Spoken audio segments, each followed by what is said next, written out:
So, Emily, thanks so much for being on the show. Thank you so much for having me today. I'm thrilled to be here with you. So, we're talking about your new book, right? Yes, I guess if you could talk about what inspired that, what made you write it. First of all, what's it called? But a little sure. bit of the So story of it, if you would. we'll get into all of it. So the book is called Anatomy of Desire: Five Secrets to Create Connection and Cultivate Passion. I have been practicing as a sex therapist for over 15 years, sex and relationship therapist. And, had gotten to a point in my career where I could help people more or less achieve the goals that they came in for. But I'd get couples returning, usually at their follow up or accountability sessions, just longing for a little more zhuzh, if you will. They wanted more, a little bit more intensity, a little bit more passion. And, they'd say we would just want it to feel like it did in the honeymoon phase. And I'd have to remind them that that's a temporary neurochemical high and it's not sustainable. Or, they'd say they want sex like it appears to be in the movies. And I would have to remind them that those are paid actors who, do a lot of rehearsing to nail those scenes and that that's not a realistic goal. And, I'd cite the research, which, the word in the research to describe what they had attained at that point was good enough sex. It's Mhm. like, it's not bad, but it's good enough, Right, right.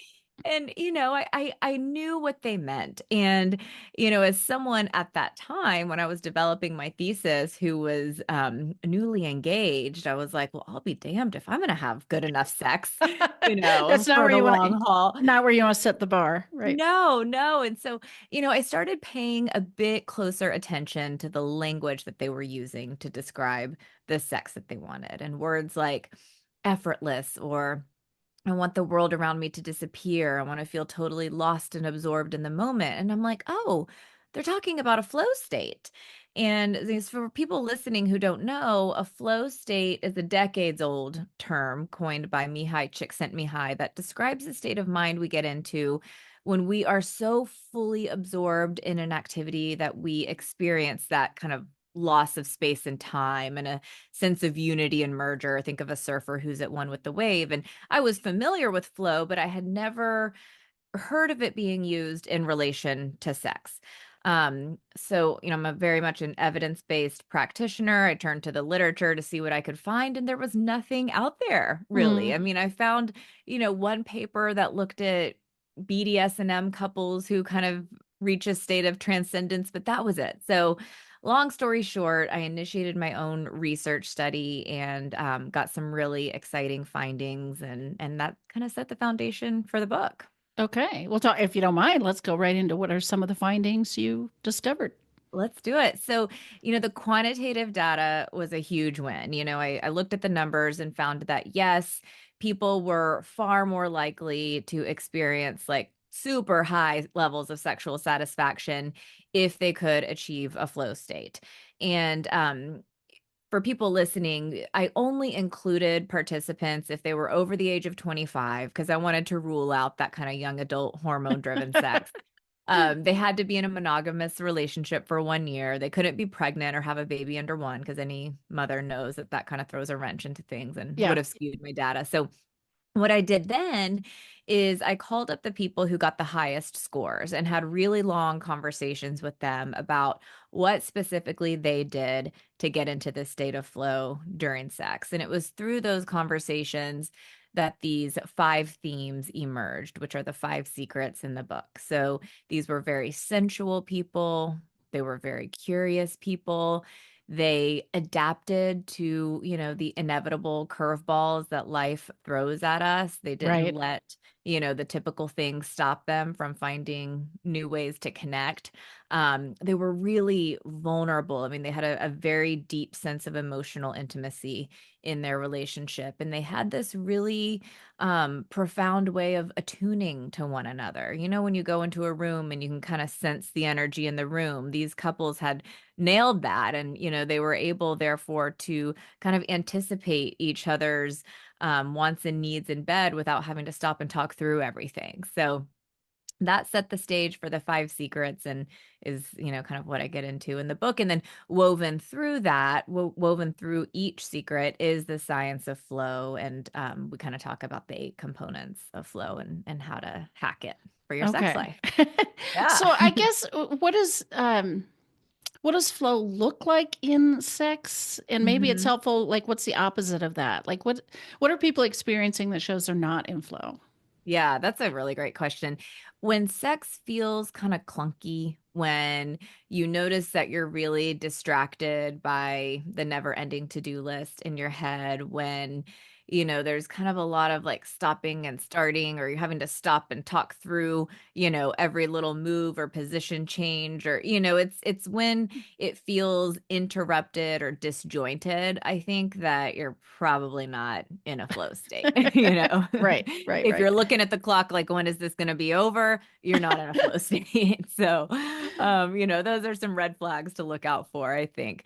Versus when we are in a flow state, suddenly we look up and we're like, oh my gosh, it was only, 5 minutes, but that felt like I would have guessed we were together for half an hour, or, Mm. a whole hour has gone by and it feels like 5 minutes. I And was there's going to this say it could be the opposite of it could that be too, the right? Yeah. opposite, exactly. Or there's this level of synchrony that you experience with your partner, this kind of two become one, this attunement that I talk about, where there's this kind of anticipation of each other's needs.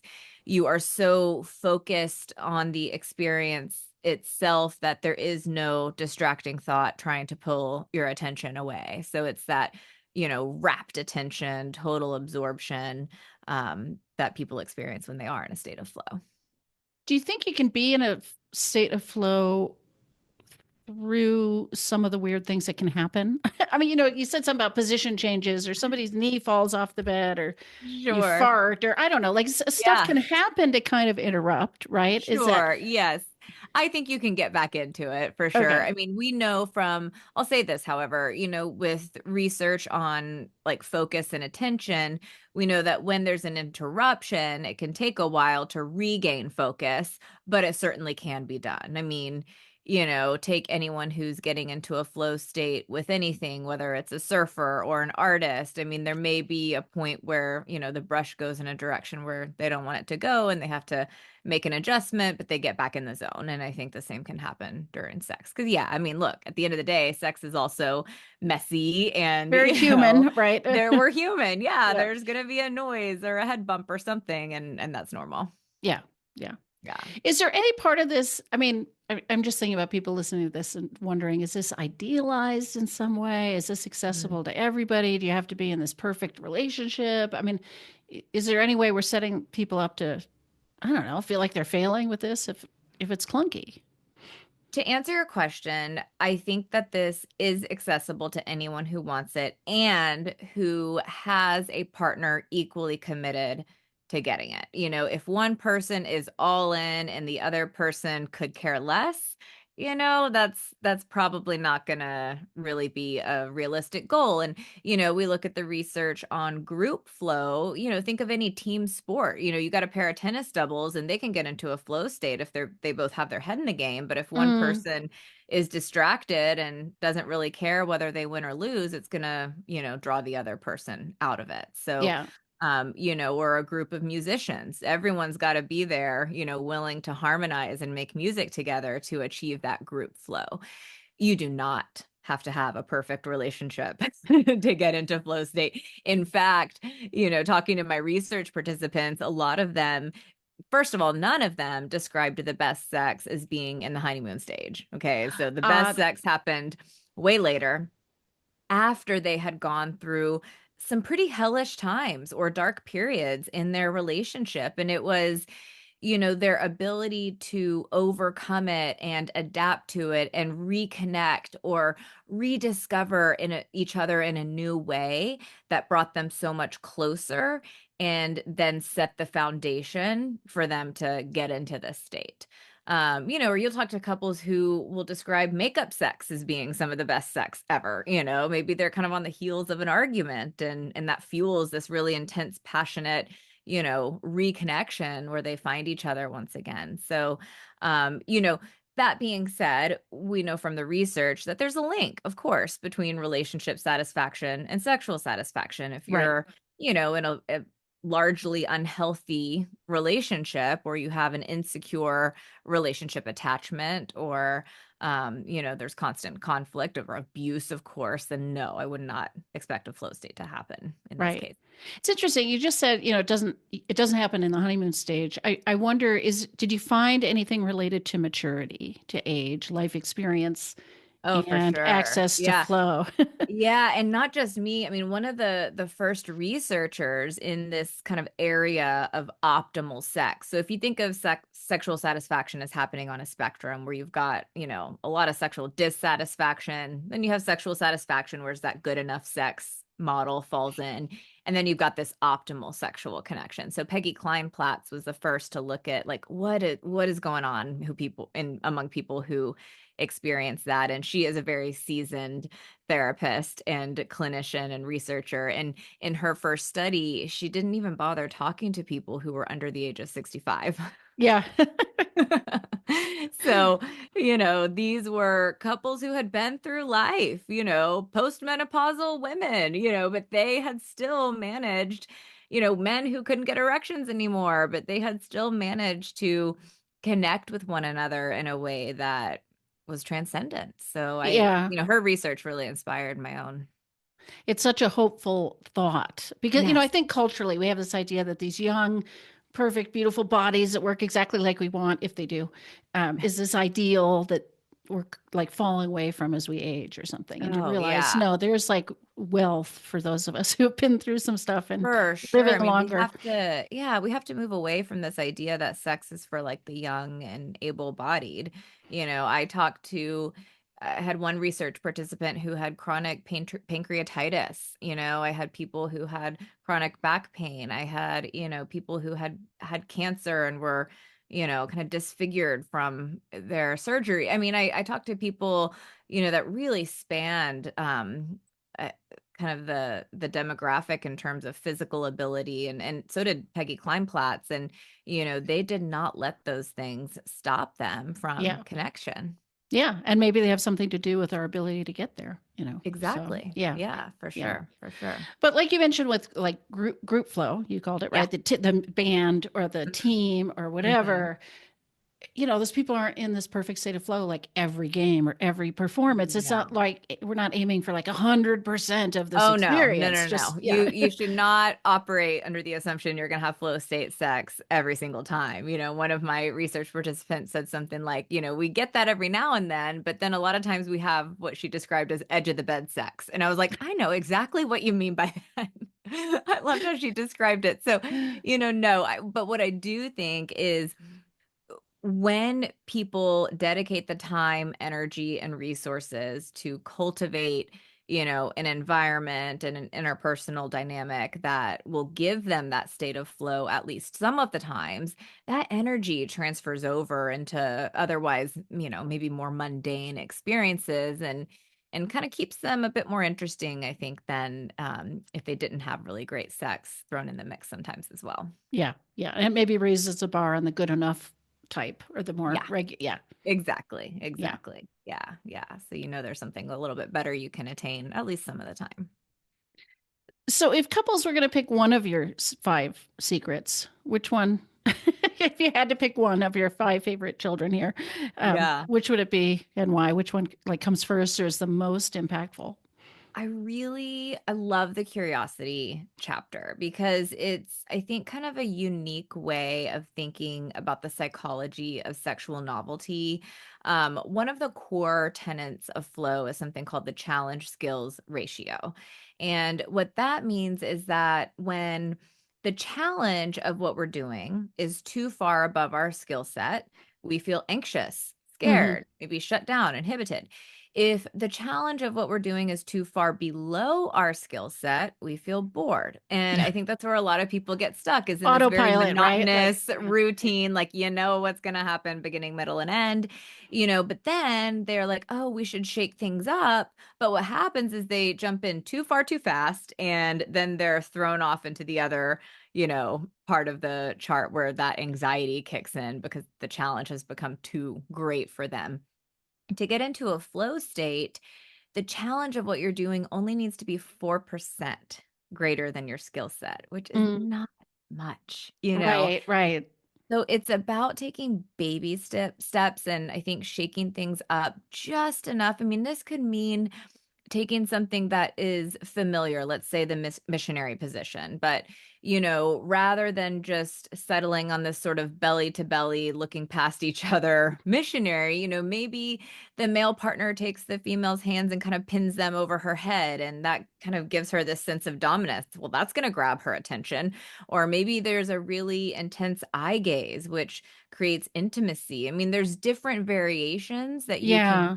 with something that is, maybe already an established part of your routine that is just going to hit that 4% enough to draw your focus and attention in and prime you to experience flow. Yeah, like Uh, wakes your brain up a little bit, right? exactly. It's like, Yeah. oh, wait, this is something a little bit different. I need to pay attention to it. I therefore can't get distracted by the thought, like, have I registered my kid for summer camp?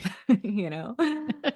Yeah. It's interesting. Yeah. It's not like we have to shake the whole thing up and do brand new stuff and buy the trapeze or something like that. It's just like No, small no, not things. at Yeah. all. Exactly. It's little things. But, really the secrets, I tell people to think of this more as a menu than a roadmap. It's really dependent on what your relationship needs. If you are a busy couple with little kids at home and you feel like you are living like two ships passing in the night or running around like a chicken with its head cut off, then the sensuality chapter is going to be really great for you, because there's so much in there about how to quiet the mind and get more deeply, in touch with the body and have really great embodied sex. If sex has become routine and monotonous, then the curiosity chapter has what you need. If you feel like you're kind of stuck because of, a major life transition, like a move or loss of a job, or, overcoming a conflict, then the adaptability chapter has the tools that you need. And, if there's an emotional disconnect, then the vulnerability chapter has information about that. And then everything comes together, I would say, in the attunement chapter. It's kind of the gestalt of the other four. Yeah. Yeah. Yeah. Now you mentioned the eight, I don't know what you call it, aspects or The eight criteria, components of flow. components of Mhm. flow. Mhm. And you just said the challenge for, skills ratio. I'd be Yep. curious if Yep. you share another one because that's Oh gosh. interesting. Okay, you're gonna put me on the spot Yeah, too. I know this. If This you is can like think of one, whenever someone asks me the five love languages, I'm always like, I can tell you four, but I right? know I I'm can gonna always come forget up with four, one. different four each Yes. time. But yeah, Yes. Okay. So there is a sense of effortlessness and ease. There is a sense of merger, kind of this action and, what you're doing sort of become one. The challenge skills ratio, which we talked about, this kind of dilution of time where time seems to speed up or slow down. There is a state of complete focus and attention over what you're doing.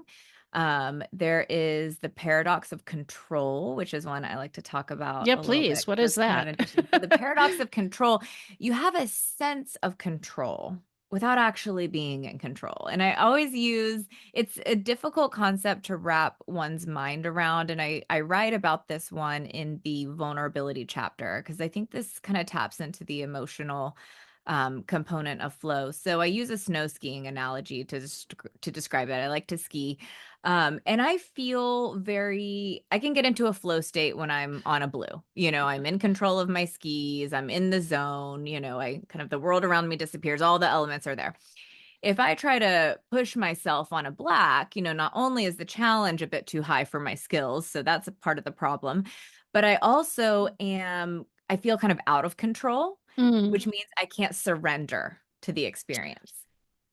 So yeah. control and surrender are not mutually exclusive. In fact, you can't surrender unless you are also in control. Yeah. And within a relationship, this is where having a really secure attachment to your partner comes into play, and I hear this from women a lot that they just can't let go, they can't surrender. And a lot of times it's because there's not enough emotional safety there for them to feel comfortable doing so. It feels like too big of a leap.